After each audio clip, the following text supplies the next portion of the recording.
Bismillahirrahmanirrahim. Assalamualaikum warahmatullahi wabarakatuh. Innal hamdalillah nahmaduhu wa nasta'inuhu wa nastaghfiruh wa na'udzu billahi min syururi anfusina wa min sayyiati a'malina may yahdihillahu fala mudhillalah wa may yudlilhu fala hadiyalah. Asyhadu an la ilaha illallah wahdahu la syarikalah wa asyhadu anna Muhammadan abduhu wa rasuluhu la nabiyya ba'da. Allahumma salli wa sallim ala Muhammad wa ala alihi wa sahbihi ajmain, amma ba'du. Bapak-bapak dan ibu-ibu yang dirahmati oleh Allah Subhanahu wa taala, alhamdulillah siang kali ini kita telah melaksanakan kewajiban kita melaksanakan sholat zuhur secara berjamaah. Dilanjutkan dengan mendengarkan tausiah kurang lebih 20 atau 30 menit. Yang biasanya kita membahas tentang sirah sahabat, perjalanan hidup para sahabat. Tapi karena kita masih berada di bulan Rabiul Awal, bulan di mana para sejarawan sepakat bahwa Rasulullah Shallallahu Alaihi Wasallam dilahirkan pada tanggal 12 Rabiul Awal. Maka pertemuan kali ini kita akan membahas sedikit yang berkaitan dengan pribadi Rasulullah Shallallahu Alaihi Wasallam. Maka tema kita siang hari ini adalah Muhammad Sallallahu Alaihi Wasallam di mata tokoh dunia. Ma'asyiral muslimin, as'adakumullah fid darain. Seorang penulis barat yang bernama Michael Hart pada tahun 1978 di New York, beliau menulis sebuah buku dengan judul The 100 Ranking of the Most Influential Persons in History. Ranking dari 100 tokoh yang paling berpengaruh sepanjang sejarah. Maka Michael Hart menulis bukunya itu dengan membuat sebuah penelitian beberapa tahun. Karena beliau adalah dosen di beberapa universitas di Amerika Serikat. Dan Michael Hart ini juga bekerja untuk NASA. Maka dalam penelitiannya itu, dalam penulisan bukunya itu, The 100 Ranking of the Most Influential Persons in History, ranking dari 100 tokoh yang paling berpengaruh sepanjang sejarah, Michael Hart meletakkan Muhammad Rasulullah pada urutan yang pertama. Maka secara otomatis bukunya langsung laris manis, viral pada zamannya tahun 1978. Tidak sedikit yang memuji, tapi banyak pula yang mencaci maki. Kenapa? Karena dia meletakkan Muhammad Rasulullah itu pada urutan yang pertama, kemudian urutan yang kedua adalah Isaac Newton, dan urutan yang ketiga adalah Isa atau Yesus. Maka inilah yang membuat dia diprotes oleh banyak pihak, sehingga kemudian Michael Hart harus membuat jumpa pers, harus menjelaskan kenapa dia meletakkan Muhammad Sallallahu Alaihi Wasallam pada urutan yang pertama. Maka Michael Hart menyatakan sebuah contoh yang mencolok mata tentang hal ini adalah tata urutan atau ranking yang saya susun, yang menempatkan Muhammad lebih tinggi daripada Isa atau Yesus. Terutama disebabkan karena keyakinan saya, kata Michael Hart, bahwa Muhammad secara pribadi jauh lebih berpengaruh dalam perumusan agama yang dianut oleh orang-orang Islam daripada Yesus pada perumusan agama yang dianut oleh orang-orang Nasrani. Kemudian Michael Hart menyatakan, kalian lihat salah satu contoh saja bagaimana pengikut Muhammad itu setiap tahun mereka datang ke Mekah, datang ke Madinah, berbondong-bondong untuk berhaji. Mereka luangkan waktu mereka, mereka luangkan harta mereka, mereka luangkan bisnis mereka, semua untuk berhaji, dan itu jutaan orang. Tidak seperti mereka yang datang ke Yerusalem atau ke Vatikan. Kau lihat pula pengikut Muhammad itu, hampir setiap hari mereka datang ke Mekah, ke Madinah hanya untuk berumrah, keliling tawaf mengelilingi Ka'bah. Kau lihat pula pengikut Muhammad, pagi-pagi buta, subuh-subuh hari, di saat orang terlelap tidur, di saat orang nyenyak dengan selimut dan bantal serta kasurnya, tapi umat Muhammad mereka bangun itu. Mereka ambil air wudhu, kemudian mereka sholat hanya 2 rakaat, yang mungkin kalau dilakukan itu hanya 5 menit saja. Mereka tinggalkan tidur mereka hanya untuk ibadah yang panjangnya hanya 5 menit. Inilah pengaruh agama Muhammad, pengaruh Muhammad terhadap umatnya. Dan kalian lihat bagaimana mereka juga bangun jauh lebih pagi dari itu. Mereka rela melaksanakan sholat malam hanya untuk mendekatkan dirinya pada Tuhan. Agama mana yang pagi-pagi buta, umatnya sudah beribadah. Dan itu tiap hari, bukan setahun sekali, tiap hari. Inilah Muhammad jauh lebih berpengaruh dalam perumusan agama ketimbang Yesus. Ini menurut Michael Hart. Kemudian Michael Hart menyatakan, jatuhnya pilihan saya kepada Muhammad untuk memimpin di tempat teratas dalam daftar pribadi-pribadi yang paling berpengaruh di dunia ini mungkin mengejutkan beberapa pembaca dan mungkin pula dipertanyakan oleh yang lainnya. Tetapi dia, Muhammad, memang satu-satunya orang yang dalam sejarah telah berhasil secara unggul dan agung, baik dalam bidang keagamaan maupun dalam bidang keduniaan. Dalam bidang keagamaan kau lihat umat Muhammad, mereka bersatu dalam ibadah mereka. Rapat safnya ketika mereka beribadah. Satu kiblat mereka menghadap dan satu bahasa mereka dalam beribadah. Maka inilah Muhammad berpengaruh dalam perumusan agamanya. Dan dalam masalah keduniaan, kau lihat Muhammad telah meletakkan dasar-dasar hukum, baik itu secara politik, secara duniawi, perdagangan, bisnis dan sebagainya, maupun di bidang keagamaan. Maka Muhammad, kau lihat pengaruh yang diberikan oleh Muhammad kepada umatnya. Kau lihat bangsa Arab yang tadinya mereka penggembala kambing, yang tadinya mereka penggembala onta, hari ini kalian lihat mereka menjadi negara petrodolar, di mana negara-negara Arab itu rakyatnya rata-rata lebih makmur dibandingkan negara-negara Eropa ataupun negara-negara yang lainnya, bahkan Amerika sekalipun.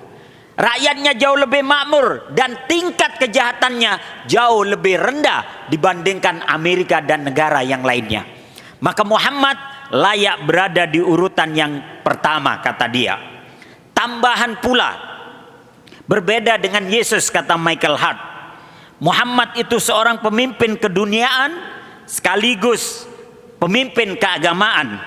Nyatanya hal itu mendorong kekuatan bangsa-bangsa Arab untuk mendapatkan kemenangan-kemenangan di tiap-tiap pertempuran yang mereka lakukan. Dan siogianya dia menempati urutan yang pertama sebagai pemimpin politik, agama, dan dunia yang berhasil sepanjang masa. Kemudian Michael Hart menyatakan, ada beberapa pertempuran yang bisa kita saksikan, di mana jumlah kaum muslimin jauh lebih sedikit, tapi kemenangan gilang gemilang dia dapatkan. Dalam perang Badar, jumlah kaum muslimin hanya 313, tapi dia mampu menjatuhkan orang-orang kafir Quraisy dengan jumlah 1000 orang. Kemudian dalam pertempuran Mu'tah, di mana kaum muslimin hanya 3000 orang, harus menghadapi negara adik kuasa Romawi dengan jumlah 200.000 orang. Ternyata Romawi lebih memilih mundur ketimbang melanjutkan pertempuran dengan kaum muslimin. Belum lagi pertempuran yang terjadi di Spanyol, di Andalusia, ketika jumlah kaum muslimin hanya 11.000 orang, harus menghadapi bangsa Visigot dengan jumlah 100.000 orang lebih.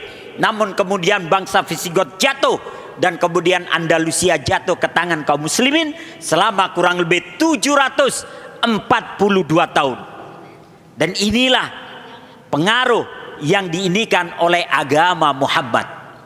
Ma'asyiral muslimin rahimakumullah. Itulah komentar dari Michael Hart tentang Muhammad sallallahu alaihi wasallam.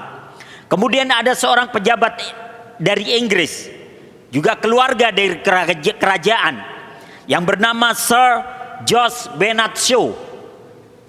Dia menulis sebuah buku pada tahun 1936. Mungkin kita masih dijajah oleh Belanda, tapi Sir Jos Bernard Shaw ketika itu tahun 1936 dia menulis sebuah buku dengan judul The Genuine Islam, Islam sejati. Dalam bukunya itu Sir Jos Bernard Shaw menyatakan, jika ada agama yang berpeluang menguasai Inggris bahkan Eropa beberapa ratus tahun dari sekarang, Islamlah agama tersebut. Saya senantiasa menghormati agama Muhammad dan Muhammad, karena bagi saya agama Muhammad adalah agama yang mampu mempersatukan seluruh umatnya. Kemudian aku lihat Muhammad bukanlah seorang yang anti Kristus, bukanlah seorang yang anti Yesus, tapi dia justru meletakkan Yesus pada kedudukan yang sebenarnya. Apa yang diucapkan oleh Sir Jos Bernard Shaw ini hari ini menjadi kenyataan. Di Inggris, di London, gelombang Islamisasi itu luar biasa. Bahkan pusat bank syariah dunia itu berada di Inggris. Bahkan pusat penelitian dan pengembangan bank syariah, perbankan syariah dan keuangan syariah itu berada di Inggris.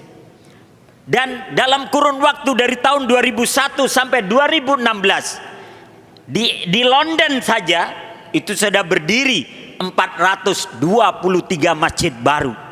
Berarti setiap tahunnya ada sekitar 28 masjid yang dibangun di London saja. Dan menurut penelitian ada sekitar 500 gereja di Inggris yang kemudian dibeli oleh kaum muslimin, kemudian dialihfungsikan menjadi masjid. Inilah yang disebutkan oleh Sir Jos Bernard Shaw. Kalau ada agama yang berpeluang menguasai Inggris, Islamlah itu. Dan kemudian di Inggris dari tahun 2016 itu dibuat sebuah penelitian. Nama yang paling banyak di London, maupun baik nama bayi laki-laki maupun bayi perempuan. Ternyata nama bayi laki-laki yang paling banyak tahun 2016 adalah Ahmed dan Muhammad, atau Ahmad dan Muhammad. Dan nama bayi perempuan yang paling banyak yang pertama adalah Sofia. Dan Sofia ini adalah nama salah satu dari istri Rasulullah Shallallahu Alaihi Wasallam. Dan nama yang kedua perempuan adalah Aisyah atau Aisyah atau Aisyah. Inilah yang membuat apa yang diucapkan oleh Sir Jos Bernard Shaw terwujud hari ini.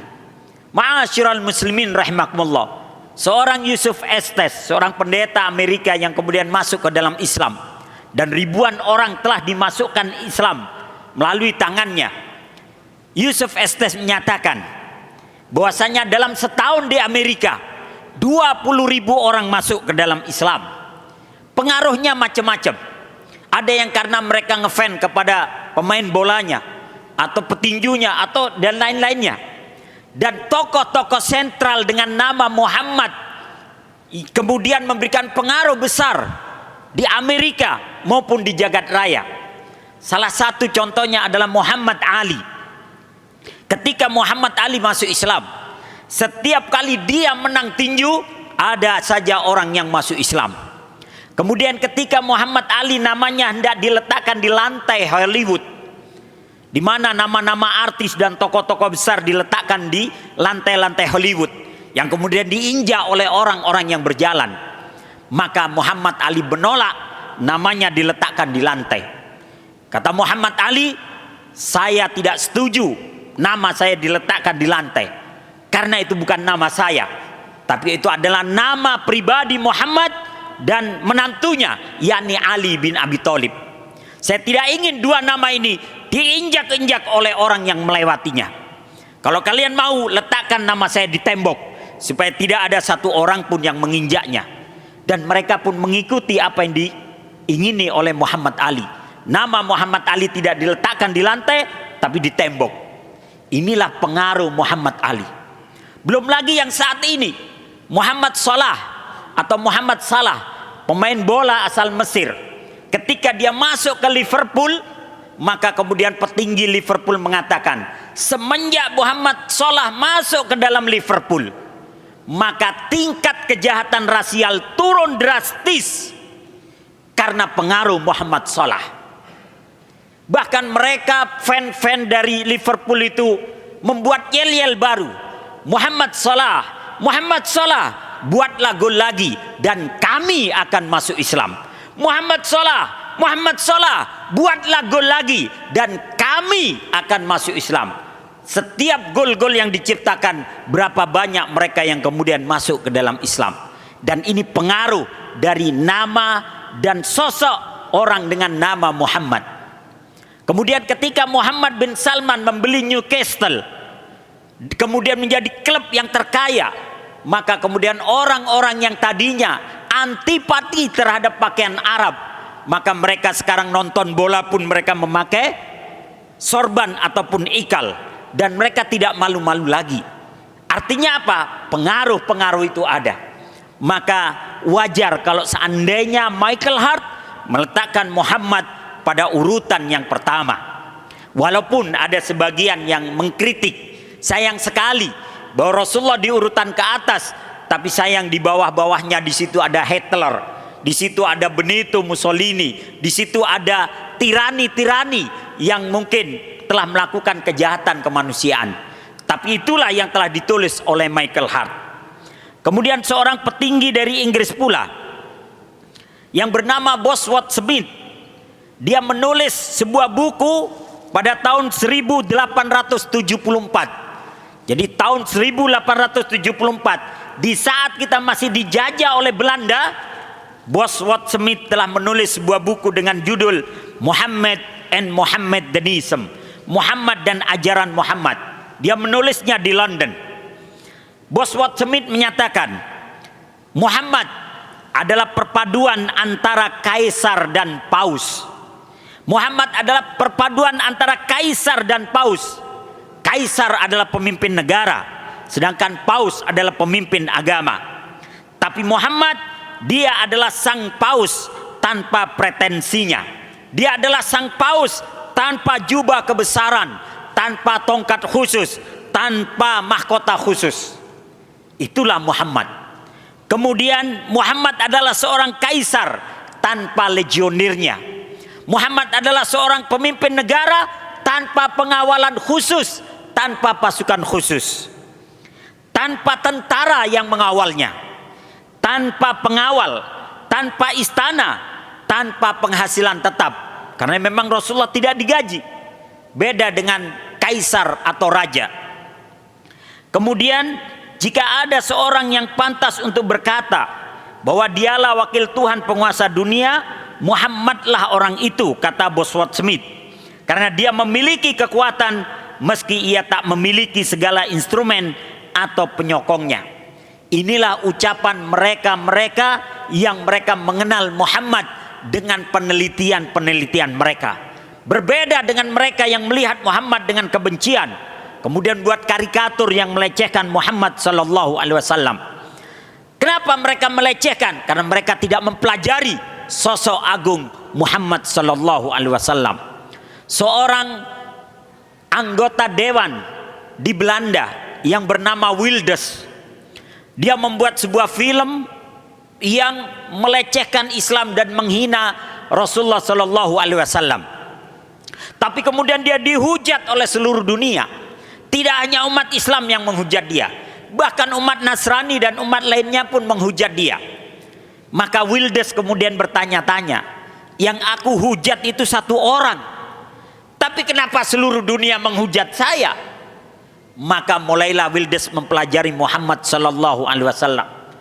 Mulai dia mempelajari Islam, mulai dia melihat siapa itu Muhammad dan Islam dan ajarannya.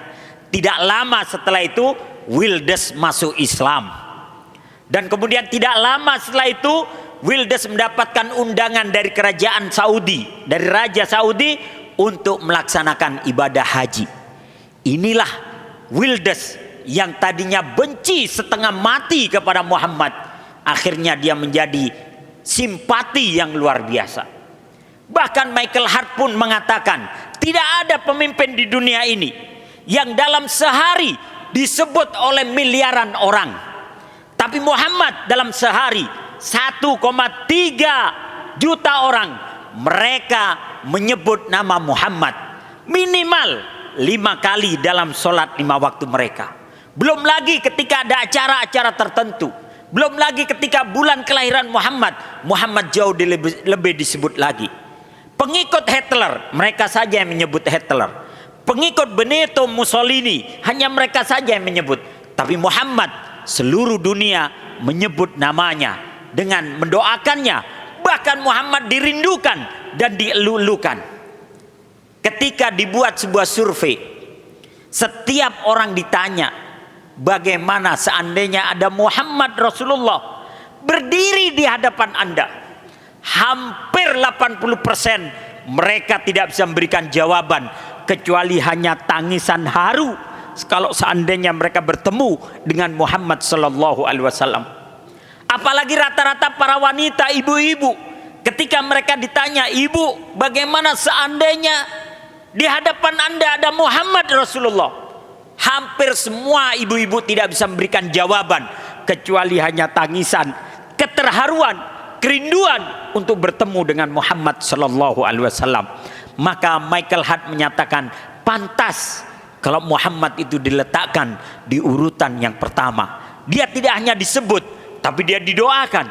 Dia tidak hanya didoakan, tapi dia dirindukan dan dielu-elukan.